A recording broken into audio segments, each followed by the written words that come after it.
That's so lovely, hey? Gosh, what a beautiful melody, and that's always so melancholy. That Celtic music is that special melancholia that just resonates on my heartstrings so beautifully. Okay, let's have a little chat about the stopping of third world immigration to our white countries. That has to be immediately addressed. We can no longer accept more and more people from the third world, because what's happening, like here in Canada, for example, where a whole lot of jobs that used to be part-time jobs for, high school students and some college students, for example, were opportunities in burger joints and coffee places and that sort of thing. But now what we are seeing is most of those kind of jobs have been taken over by Filipinos. They all come here, big grins on their faces. Oh, they're so happy. But they send a lot of their money back home to the Philippines. It's sucked out of the country. And just like all other peoples coming from third world countries, and not even third world, but even from first world nations, other than some of the northern Europeans, like Dutch people, they tend to assimilate quite easily into a new place, like my family did. But not every nation's people can do that. And indeed, a lot of foreign imports, their first allegiance is their home country, place of their birth. And subsequently, they don't really have that feeling of, a nationalist focus. Their allegiance lies elsewhere. That's seriously a problem in the United States, for example, where there are so many dual citizen Jews that are in Congress and in the Senate and advisors to Donald Trump. He's surrounded by Ashkenazis, and now he's got this guy Bolton that's in charge of, what is it now? He's Secretary of Defense. What is he now? Bolton. I can't remember now what is his portfolio, but yeah, he's a serious Zionist, warmongering, dangerous individual, apparently. And there's lots of information on him in Jeff Rentz's website also. So, just go in there and you'll find it. But this Mr. Bolton, he is considered a member of the Washington lunatic fringe. So that should tell you something. The Washington lunatic fringe. You do realize that Washington, D.C. is not actually part of the United States. It's actually a private corporation. And it is Washington, D.C. Incorporated.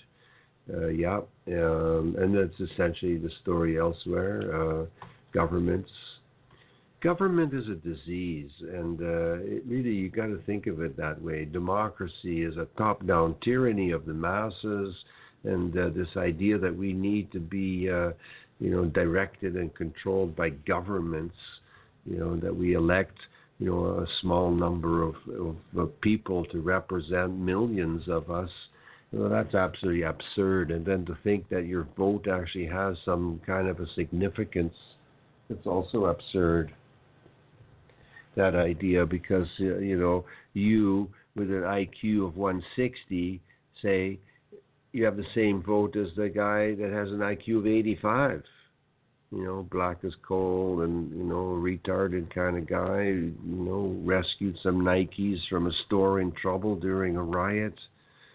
It's amazing how quickly they, it's really quite amazing, how quickly Negroes resort to that kind of thing. Theft is one of their traits, and they're very adept at it. And so as soon as there's some kind of altercation, right away they got to run in and rescue the Nike running shoes and all the Adidas stuff, and they got to make sure they rescue the flat screen televisions, because boy, if they don't rescue them from some electronics store, Oh my gosh, it's really bizarre. But when you consider the difference, and it's again, the proof is in the pudding. You take a look at, for example, Japan, and there's problems. Some kind of natural disaster, for example. There's no looting goes on, none. No looting whatsoever. They don't do that there. But wherever Negroes are present in any great number, looting always goes on. And there's always trouble being stirred up by them. The Black Lives Matter people, the Black Panthers. Negroes have been taught that they are somehow equal or superior to white people, and yet they never invented a plank in Africa, which is really their home continent.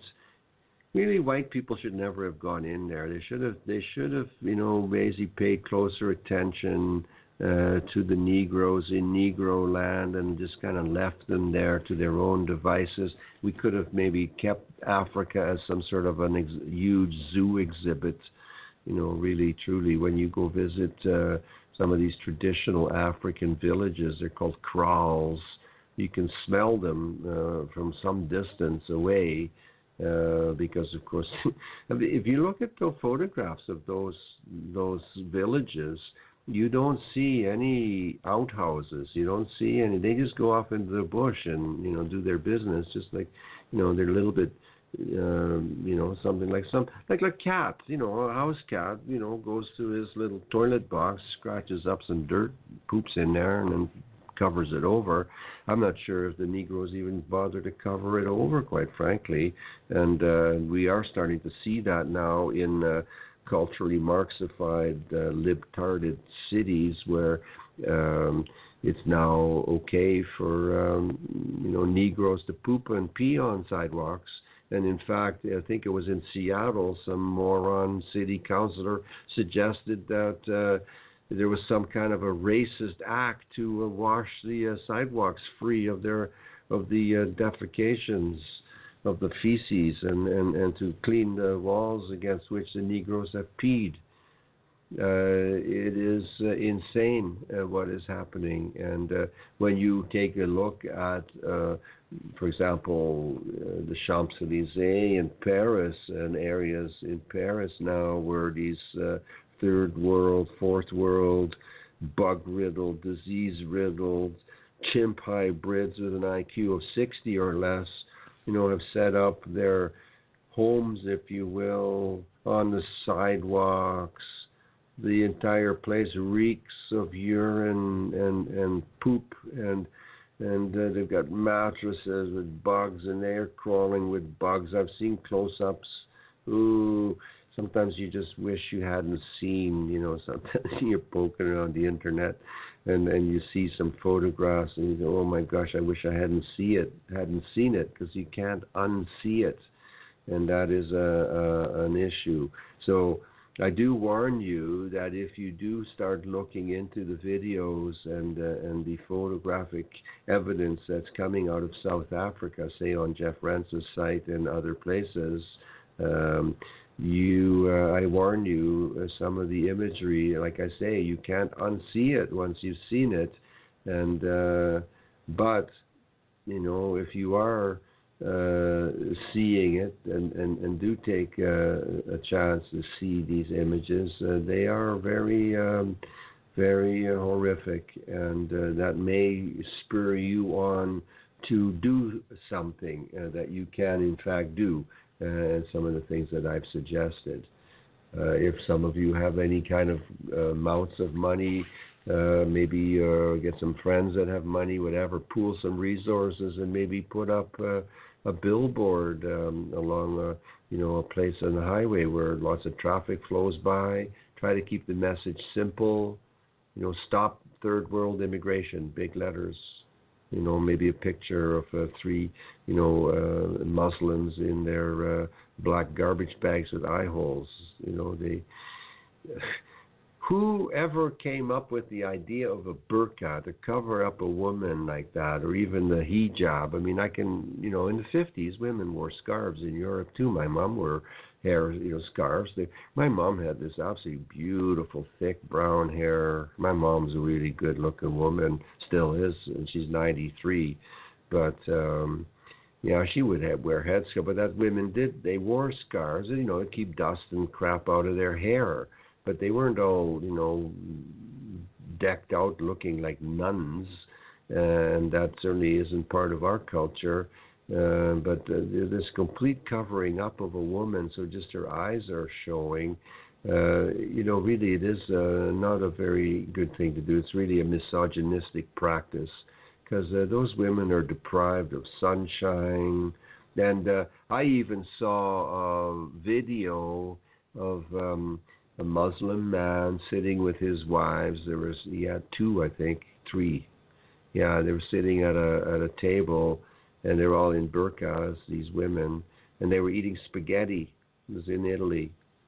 And she was not even allowed to remove that face cloth, so she had to feed the spaghetti over the top of it, just under her eyes, and the spaghetti sauce is all dripping on her face, and it's sticking on the cloth, and I'm thinking, this is so overtly insane that, why are we letting this into our countries? I've even seen it here where I live. It was, I think last summer I was in the park on a bike ride, and here's a Muslim guy pushing a baby carriage. There's a little Muslim wiggling about in the carriage. There was, I think, 5 younger, various aged little Muslims, girls and a boy, and then 2 women all dressed up in bedcloths, and they were all, their bedcloths, but their faces was allowed to be visible, and they were just grinning at me, and I'm thinking, my good Lord Almighty, what the hell are you people even doing here? You don't belong here. And the man was dressed in desert garb. I mean, for heaven's sakes, this is Alberta, Canada. This is not a freaking Mideastern desert. But, the Quran admonishes, Muhammad admonishes that his male followers have to dress in, pre-medieval desert garb. And so they come over here, and they, just like the East Indians come over here, and the women are still walking around in saris. They don't assimilate either.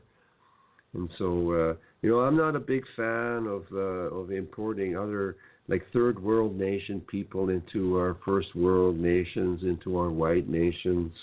And I really would like to see that all reversed. All Muslims should be sent back to where they came from. Negroes should all be sent back to Africa, because they all so love Africa anyway. They all call themselves, the guy might be born in Winnipeg, but he still calls himself an African Canadian, for example. And he's never stepped foot in Africa, and growing up in Canada. And then if he was to go step foot in traditional Africa, he'd quickly regret it, because first of all, the stink would drive him to distraction, and then to actually see, people eating other human beings, maybe somebody from another tribe that they managed to abduct and work into the pot. Oh, yeah, just like those Negroes were saying, to the missionary, oh, we love to have you for dinner. Yeah, that's right. They love to have you for dinner. Yep. Holy moly, now here I'm looking at the clock, and we've got just 3 minutes left of this program. 2 hours go fast when I have my steam up. And I have my steam up, I guess, because there are so many issues, South Africa is certainly a significant issue that we should be paying attention to. Indeed, I maintain it is a canary in the coal mine. It is the first multicultural hodgepodge nation, the first rainbow nation. I mean, it started out with white Boers and agents of the East India Trading Company developing Cape Town as a victualizing port, and then, of course, gradually the farms developed. But it's, those white people, the Khoisan, the Khoi and the San people that were already there, and then what came in there were Jews.